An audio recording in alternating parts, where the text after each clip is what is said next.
विश्वविद्यालय की डिग्री प्राप्त कर ली, इंजीनियरिंग की डिग्री, मैनेजमेंट की डिग्री या और कोई प्रोफेशनल डिग्री प्राप्त कर ली, लेकिन ससुराल में जाकर के वहाँ वह यह डिग्री हासिल नहीं कर सकी कि वह साम्राज्ञी है, और ससुराल के सभी लोग उसकी सराहना यदि नहीं किए कि यह हमारे घर में आकर के लक्ष्मी स्वरूप में हमारे घर को उद्वर्धित कर दिया, तो ठाकुर जी कहते हैं उस कन्या की डिग्री का कोई मूल्य नहीं है।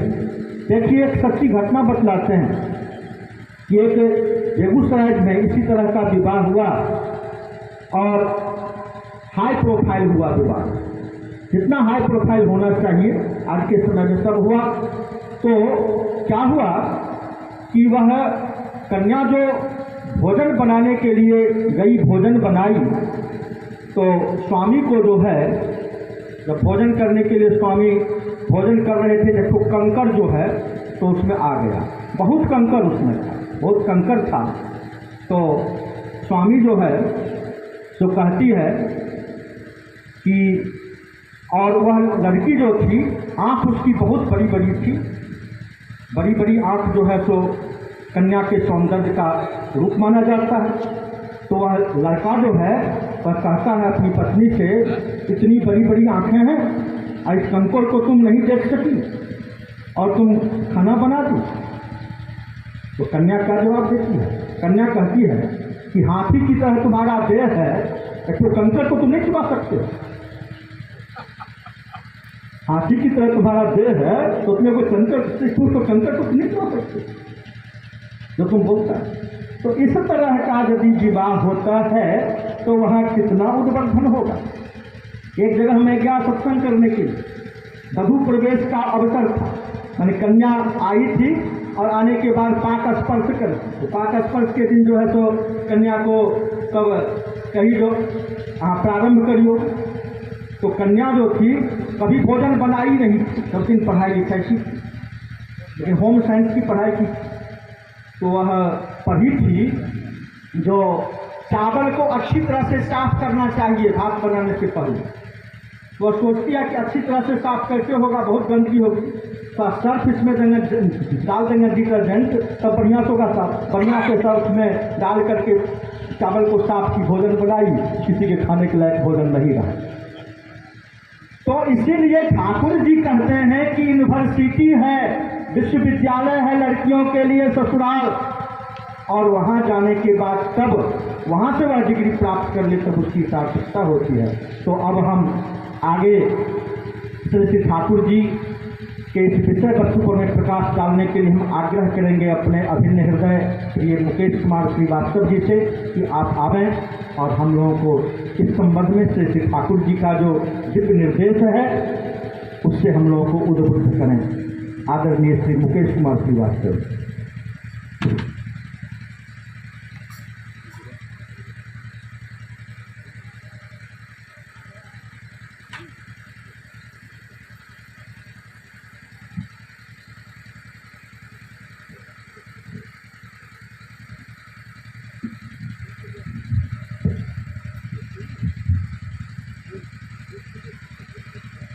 ओम सच्चिदानंदरूपाय नमस्ते परमात्मने, नमो अनुकूलचंदाय गोविंदाय नमो नमः, नमो अनुकूलचंदाय गोविंदाय नमो नमः, नमो अनुकूलचंदाय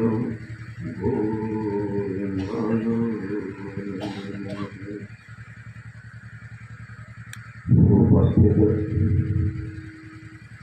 पवित्र पंजाधारी कर्मिकम इष्टतान बंधुओं, भगवत प्रेमी सज्जनों, भक्तिमती माता, भगवान अनुकूल को केंद्र करके हम लोग अवसर विशेष पर आयोजित कार्यक्रम में उपस्थित हैं। अभी का जो आलोच्य विषय है उस अवसर से संबंधित ही है वह है सुविवाह और सुप्रजनन। अत्यंत ही व्यापक और बहुत ही महत्वपूर्ण विषय वर्तमान समय में संपूर्ण दुनिया में जो कुछ भी आप हाहाकार, चित्कार और जितने तरह का की कुव्यवस्था देख रहे हैं, अशांति देख रहे हैं, सबों के मूल में हम जाकर के देखते हैं तो एक ही चीज है जो मनुष्य का चारित्रिक को नियंत्रण। मनुष्य जो आज आकार से मनुष्य है वह गुण से मनुष्य नहीं रह गया। श्री ठाकुर जी का आंदोलन इसी को केंद्र करके व्यक्ति केंद्रित आंदोलन श्री ठाकुर जी का है। राजनेता लोग राष्ट्र सुधार और विश्व सुधार की बात करते हैं, ठाकुर जी कहते हैं व्यक्ति की सुधार की बात करते हैं। जो व्यक्ति से दंपति, दंपति से समाज, समाज से राष्ट्र और इस तरह से अंतर्राष्ट्रीय स्तर तक सुधार हो सके। तो यह राष्ट्र या व्यक्ति का आता कहाँ से है? तो मनुष्य का जन्म माँ के गर्भ से ही होता है। ठाकुर जी आगे एक और महत्वपूर्ण बात कहते हैं, जो माँ के गर्भ से जिस संस्कार को लेकर के बच्चा जन्म ले लेता है उसमें विशेष कुछ परिवर्तन नहीं किया जा सकता। उसको हम चाहेंगे कितने भी तरह से बदलना, वह बदल नहीं पाएगा। वह संस्कार के मुताबिक ही जिस परिवेश में हम रखेंगे वहाँ से वह अपना जो है सो आहार संचित कर लेगा। संस्कार के मुताबिक ही वह विकसित होगा, वर्धित होगा, उसमें नया कुछ हम डाल नहीं सकते। इसलिए श्री ठाकुर जी कहते हैं जो 10विध संस्कार के अंतर्गत विवाह संस्कार अत्यंत ही गुरुत्वपूर्ण संस्कार है, क्योंकि माँ के गर्भ में यदि शुभ संस्कार बच्चे को नहीं मिल सका तो वह जन्म के बाद बाकी संस्कार के माध्यम से मूलगत परिवर्तन उसमें नहीं हो सकता है। बाह्य परिवर्तन हम कर सकते हैं लेकिन मूलगत परिवर्तन उसमें नहीं हो सकता है। इसलिए श्री ठाकुर जी कहते हैं सावधान विवाह को खेलना समझो ना, कहाते तुम्हार जीवन और जनन चरित आज। ठाकुर जी कहते सावधान विवाह को तुम खेल मत समझो, इससे तुम्हारा जीवन, वर्तमान जीवन और आने वाली पीढ़ी का जीवन दोनों ही इससे जुड़ा हुआ है। इसलिए कहते हैं इसमें सावधान रहने के लिए। और ठाकुर जी व्यंग करते हुए एक जगह कहते हैं जो गाय बैल खरीदने में आजकल जितना निरक्षपरक हम लोग करते हैं उससे कहीं कम निरक्षपरक जो है सो एक वर चयन में या लड़का लड़की के विवाह में, वर कन्या के विवाह के लिए हम जो सो सोचते हैं। सोचने की बात है जो आज परिस्थिति है, जिस परिस्थिति में हम लोग जो है सो समय व्यतीत कर रहे हैं वह ऐसी ही हो गई है। ठाकुर जी यहाँ तक कहते हैं जो राष्ट्र पूजार अर्घ जाने से सुजनने सुसंतान, कई अर्घ ते राष्ट्रवासी सौ आपद होते पावे त्राण। कहते राष्ट्र पूजा का सबसे पवित्र और उत्तम अर्घ है सुजनन के माध्यम से, सुप्रजनन के माध्यम से सुसंतान को जन्म देना, और इस अर्घ के माध्यम से ही राष्ट्रवासी सभी तरह के आपद विपद से जो मुक्त हो जाएंगे। सज्जनों, जिस विवाह का इतना गुरुत्व दिया गया है, जो मनुष्य जीवन की बुनियाद जिस पर आधारित है, आज उसी में हम लोग मनमाचने आचरण करना शुरू कर दिए हैं। जितनी मान्यताओं को ठाकुर जी ने वर्ण, वंश, स्वास्थ्य, शिक्षा, स्वभाव, आचार, व्यवहार सबों को एक साथ जोड़ा दिया। अभी उस वाणी को सुन चुके हैं, मैं उसको की पुनरावृत्ति नहीं करता। उन सारे चीजों को गौर करके आप देखें तो विवाह में वह गौण व्यवस्था, गौण चीज हो गई।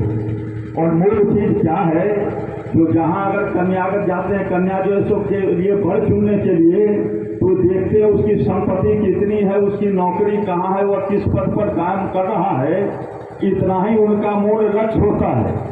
और इसी लक्ष्य के मुताबिक वे अपने कन्या का दान करते हैं। नतीजा क्या है, वह घर घर में आप जो है सो या हम जो है सो देखते हैं। हमारे ऋषियों के सामने विवाह का लक्ष्य बिल्कुल स्पष्ट था। इसलिए उन्होंने विधि और निषेध दोनों ही दिया है, जो क्या करना चाहिए और क्या नहीं करना चाहिए। उस सारी चीजों को हम लोग आज भूल गए हैं। उसी को श्री ठाकुर जी आज वैज्ञानिक धरातल पर उसको हम लोगों के सामने परिष्कृत रूप में हम लोगों के सामने स्पष्ट करके जो है सो रखते हैं। आज का युग बिल्कुल विज्ञान का युग है।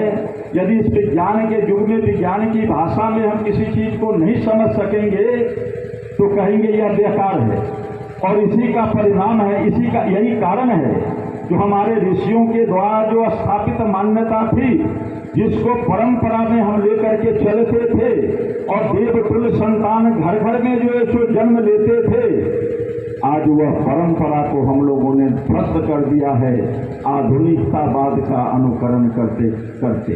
तथा कथित विकास के दौर में ये सारी मान्यताएं समाप्त हैं। विवाह का मूल लक्ष्य ठाकुर जी कहते हैं सुप्रजनन आर उद्वर्धन, यही तो बियर मूल जेमन तेमन घोर ले पिए गौरिष्णा को भूल। सुसंतान हमारे वंश में पैदा ले, जन्म ले, और वंश का उद्वर्धन हो, ऊर्ध्व दिशा में वह जो है सो अग्रसर हो सके, यही विवाह का मूल लक्ष्य है। और इस मूल लक्ष्य को ठाकुर जी कहते हैं बात करके जैसे तैसे विवाह करने का भूल कभी मत करो। विवाह में यदि भूल हो जाएगी तो ठाकुर जी कहते हैं जीवन के अन्य किसी भी क्षेत्र में भूल करोगे तो उसका परिमार्जन संभव है, लेकिन विवाह के क्षेत्र में यदि भूल हो गई तो वंश परंपरा में वह गुणित होते हुए चलता चला जाएगा, उसका परिमार्जन किसी भी तरह से संभव नहीं है। और विवाह में भूल का मूल आधार क्या है, तो बाकी चीजों के साथ साथ सबसे पहले वर्ण का ध्यान देने के लिए कहते हैं उच्च वर्ण की कन्या और निम्न वर्ण का वर यदि हो जाए तो यह सीधा सीधी प्रतिलोम विवाह है, जिसको विज्ञान भी इसको स्वीकार नहीं करता है। और शास्त्र और ऋषियों की बात ही तो छोड़िए, विज्ञान इसको बिल्कुल स्वीकार नहीं करता है। और ऐसा विवाह कहीं हो गया तो प्रतिलोमक संतान उससे जो जन्म लेगी उसके बारे में कहते हैं ठाकुर जी वह विध्वंसकारी स्वभाव का होगा, वह जो है सो विश्वासघाती होगा, वह इष्ट धर्म कृष्टि विरोधी होगा। भले ही आज के राजनीति गलियारे में राजनेता लोग यह नारा स्लोगन देते हैं, जो कहीं किसी से विवाह होता है तो उससे आदमी ने पैदा लेता है, आदमी पैदा लेता है कि जानवर, यह तो उसका गुण देख करके पता लगता है जो आदमी पैदा लेता है कि जानवर पैदा लेता है। आज संपूर्ण विश्व आतंकवाद से त्राहिमाम है। श्री ठाकुर जी कहते हैं जो वह आतंकवादी क्या आकाश से टपकता है, किसी माता पिता के गर्भ से ही वह जो सो जन्म लेता है। इसलिए विवाह संस्कार को यदि ठीक करके नहीं चलोगे, इसमें भूल करोगे तो इसकी क्षमा नहीं है। श्री ठाकुर जी कहते हैं मनुष्य के जीवन में यदि सांप मनुष्य को काट लेता है तो उसके ऊपर बांध करके उसके विष के निराकरण का वह व्यवस्था करता है, वह सांप के विष से मुक्त हो जाता है। लेकिन यदि किसी के माथा में सांप काट ले तो उसका कोई निराकरण नहीं है। ठीक उसी तरह से ठाकुर जी कहते हैं जीवन के अन्य क्षेत्र में भूल करोगे तो उसका निराकरण है, उसका परिमार्जन हो सकता है। लेकिन यदि विवाह के क्षेत्र में यदि तुम भूल कर दिए तो वह वंश परंपरा में गुणित होते हुए चलता चला जाएगा, उसका परिमार्जन नहीं है, मरना ही उसका अंतिम उपाय है। बहुत सुंदर एक वैज्ञानिक रिसर्च हुआ था इस संदर्भ में, आप वर्ण के संदर्भ में इसको गौर करके सुनिएगा। रसा में मैथरिन नाम के एक वैज्ञानिक हुए थे, तो रसा में एक जो है सो जामुन फलता था जो काफी घटिया किस्म का होता था और संख्या में बहुत ज्यादा वो फलता था, और एक उन्नत किस्म का जामुन फलता था जो उससे उन्नत कुछ था, लेकिन वह भी जो है सो खूब बढ़िया नहीं था। तो वह मैथरिन नामक वैज्ञानिक जो है वह रिसर्च किया, क्रॉस करवाया। सबसे पहले घटिया किस्म का जो जामुन था उसके पॉलन को लिया। पॉलन का अर्थ वह बायोलॉजिकल टर्म है, उसका अर्थ है जो पुरुष साइड, और वह घटिया किस्म का जो जामुन था उसके स्टिग्मा को लिया, मादा साइड को। अच्छा किस्म का जो जामुन था उसके मादा को साइड को लिया, स्टिग्मा को, और दोनों को क्रॉस कराया। उससे एक तीसरा वैरायटी उसमें जो है सो जन्म लिया। वह तीसरा वैरायटी और गुणहीन जो है सो हो गया, स्वादहीन हो गया। संख्या तो उसकी घटिया जामुन से भी ज्यादा हुई, लेकिन वह बिल्कुल गुणहीन और स्वादहीन हो गया। तब उसने इस प्रयोग को ठीक उलट दिया। अच्छा किस्म का जो जामुन था उसके पोलन को लिया, अर्थात पुरुष साइड को लिया, और घटिया किस्म का जो जामुन था उसके मादा साइड को लिया, स्टिग्मा को, और दोनों को क्रॉस कराया। उससे जो जामुन उत्पन्न हुआ वह अच्छा किस्म का जो जामुन था उससे भी बेहतर स्वाद में हुआ और फल भी उसका जो है सो बड़ा हुआ। तो उसने सोचा जो हर समय मेल को सुपेरियर होना चाहिए फीमेल की अपेक्षा। ठाकुर जी उसको कहते हैं male must be worshipped for the side of the female. इसलिए वो वर्शिप कैसे होगा, पूजित कैसे होगा? श्रेष्ठ वर के हाथ में जब हम जो है सो कन्या का दान करते हैं, उसके गुण, उसके चरित्र, उसके व्यवहार पर वह मुग्ध होकर के कन्या उसकी अनुगामिनी होती है, और बीजगत श्रेष्ठता तो उसकी चाहिए ही, जिसको ठाकुर जी कहते हैं बायोलॉजिकल सुपेरियरिटी। ठाकुर जी कहते हैं जो चतुर्वर्ण का लक्ष्य था ब्राह्मणत्व को प्राप्त करना। ब्राह्मणत्व जो है सो ब्राह्मण जो था यहाँ की एक उपाधि थी, जो चारों वर्ण के लोग, विप्र, क्षत्रिय, वैश्य और शूद्र, सभी वर्ण के लोग ब्राह्मणत्व को प्राप्त करते थे। लेकिन इसका अर्थ यह नहीं है साधना और तपस्या करके, लेकिन इसका अर्थ यह नहीं है जो कोई निम्न वर्ण का लोग किसी श्रेष्ठ वर्ण के कन्या से विवाह कर ले। ठाकुर जी कहते थे रविदास, रैदास जिनको कहते हैं, कबीरदास आदि कितने ब्राह्मणों के गुरु बने, कितने विप्रों के गुरु बने, दीक्षा गुरु वे हो सकते थे, लेकिन बायोलॉजिकल सुपेरियरिटी उनकी कमजोर थी, वह किसी विप्र के दामाद नहीं बन सकते थे, और उन्होंने ऐसा जीवन में नहीं किया। इसलिए बायोलॉजिकल सुपेरियरिटी को ध्यान रखने की जरूरत है। यही है वर्ण व्यवस्था। श्री ठाकुर जी इसी को कहते हैं, बहुत तरह के फैक्टर जोड़ाए हैं बायोलॉजिकल सुपेरियरिटी का, 9 को फैक्टर है। मैं उसकी व्याख्या करने अपनी अभी जो है सो नहीं जाऊंगा, समय उस तरह की नहीं है। जिस 9 फैक्टर को लेकर के जन्ना जी में सबसे पहले कहते हैं एडमायरेशन टू सुपेरियर, श्रेष्ठ के प्रति जो है सो उसकी जो है सो श्रद्धा होनी चाहिए। उसके बाद कहते हैं विल पावर की चर्चा करते हैं ठाकुर जी। उसके बाद कहते हैं अनेक चीज़ों की चर्चा है, पावर ऑफ रेजिस्टेंस कहते हैं, उसके बाद प्रेजेंस ऑफ माइंड कहते हैं, इंटेलिजेंस कहते हैं, बहुत बिंदुओं की 9 बिंदुओं की चर्चा की है, मैं उस विस्तार में नहीं जाऊंगा। तो उसके बाद वह मैथुन वैज्ञानिक दूसरा रिसर्च किया। वह रिसर्च क्या किया, जो उसके रसा में घटिया किस्म का जो है सो सेव होता था, और अमेरिकन सेव का नाम उस समय बहुत ज़्यादा विश्व स्तर पर प्रसिद्ध था। तो अमेरिका के सेव को लेकर के उसके नर साइड को लिया और अपने यहाँ का जो सेव था उसका मादा साइड को लिया, अर्थात अमेरिकन सेव के पोलन को लिया, और अपने यहाँ जो घटिया किस्म का सेव था उसके स्टिग्मा को लिया, और इस दोनों को क्रॉस कराया। उससे एक अमेरिकन सेव से भी उत्तम किस्म का सेव उत्पन्न हुआ। तो उस वैज्ञानिक के कृतज्ञता ज्ञापित करने के लिए उस देश ने उस सेव का नाम ही रख दिया मैचुरून सेव। अभी भी आप बाजार में जाइएगा, बड़े बड़े मशीन से होते यहाँ देखने के लिए नाम भी नहीं सुनिएगा, बड़े बड़े मेट्रोपॉल सिटी सब में जाइएगा तो मैचुरून सेव आपको मिलेगा। वह सबसे हाईएस्ट प्राइस का होता है, क्योंकि सबसे उत्तम किस्म का सेव के क्षेत्र में वही है सबसे उत्तम किस्म, इसलिए उसका है। तो मैचुरून नामक वैज्ञानिक रिसर्च करके इस बिंदु पर हम लोगों को आकर्षित करता है ध्यान, जिसको श्री ठाकुर जी कहते हैं male must be worship for the side of the female. Female की ओर से पुरुष की जो है सो पूजा होनी ही चाहिए, क्योंकि संतान का जन्म जो होता है, संतान का जो जन्म होता है वह दाम्पत्य जीवन के प्रेम, पवित्र प्रेम और अनुराग श्रद्धा के ऊपर ही निर्भर करता है।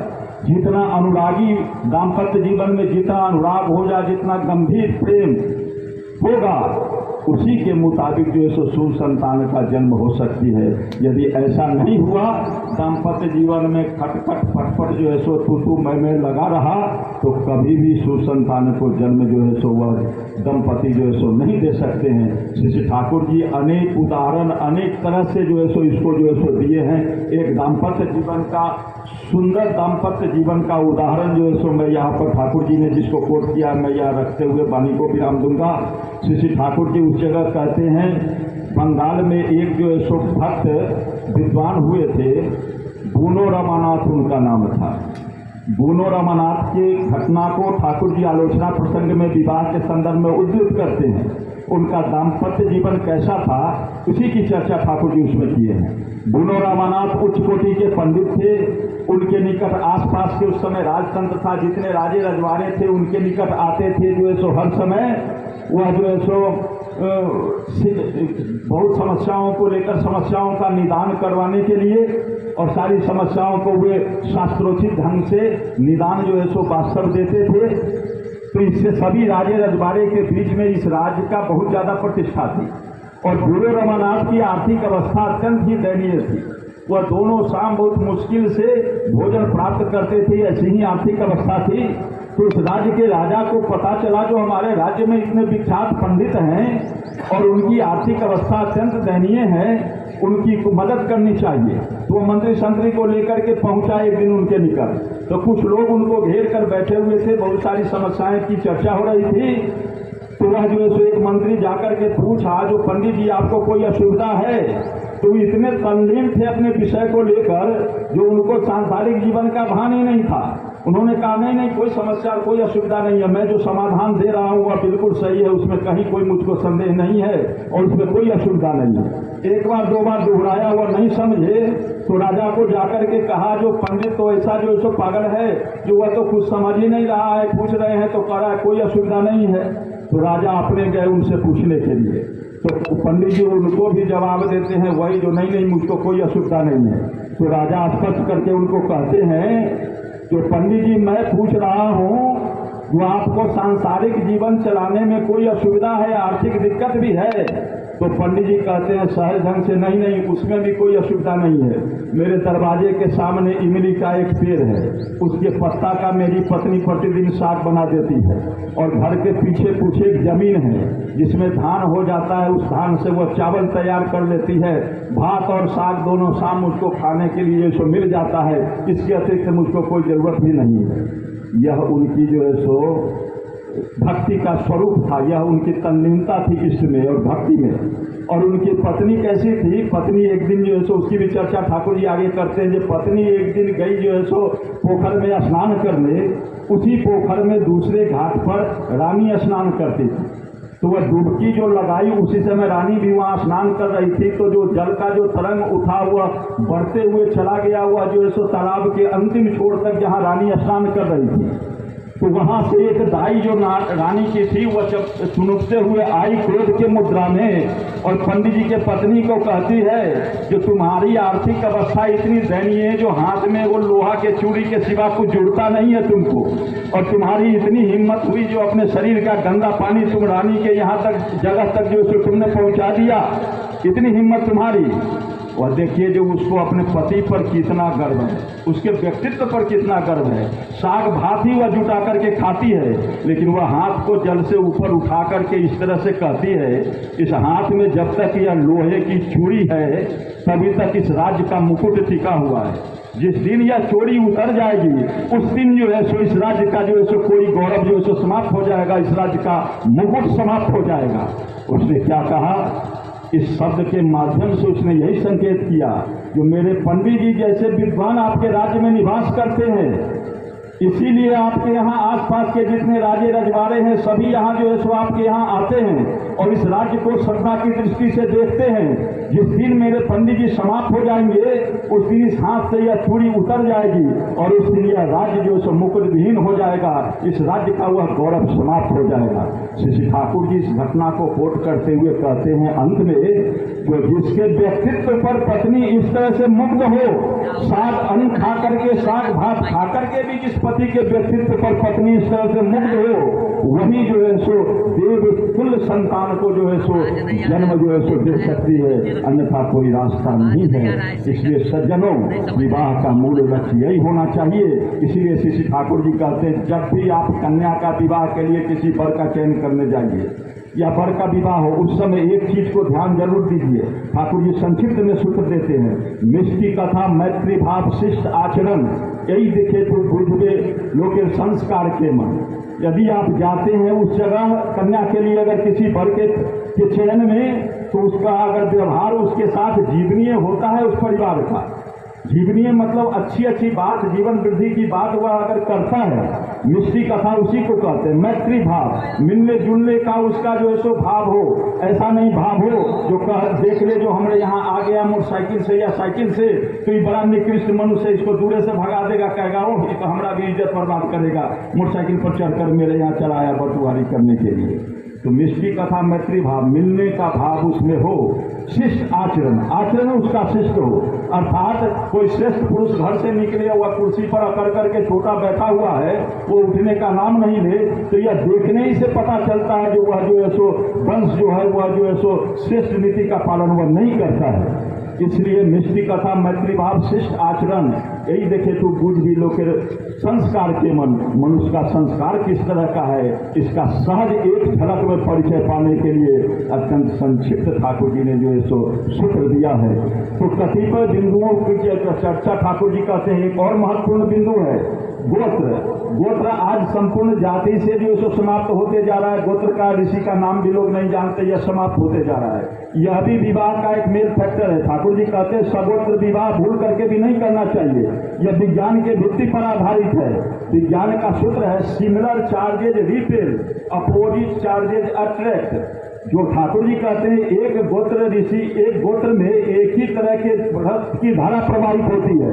यदि ऐसा विवाह होता है तो उस जगह जहां दाम्पत्य मिलन होता है वहां एक डिस्ट्रैक्शन पैदा होता है, वहां एक जो है सो रिपल्सन पैदा होता है, एक विकर्षण पैदा होता है, जिसका कुप्रभाव जातक के मस्तिष्क पर सब दिन के लिए पड़ जाता है। जाइगोट में एक दरार की सृष्टि हो जाती है और वही बच्चा जन्म लेता है तो आप देखिएगा जन्म से ही जो है सो विक्षिप्त मस्तिष्क का है, जन्म से ही वह अल्टर है, जन्म से ही मंद बुद्धि का है, बहुत तरह से वह विकलांग हो जाता है। उसका मूल फैक्टर जो है सो कारगर फैक्टर है उसका जो है सो गोत्र। इस गोत्र के साथ अन्य चीज भी है, लेकिन गोत्र को भी कहते हैं सगोत्र विवाह जो है सो नहीं होना चाहिए।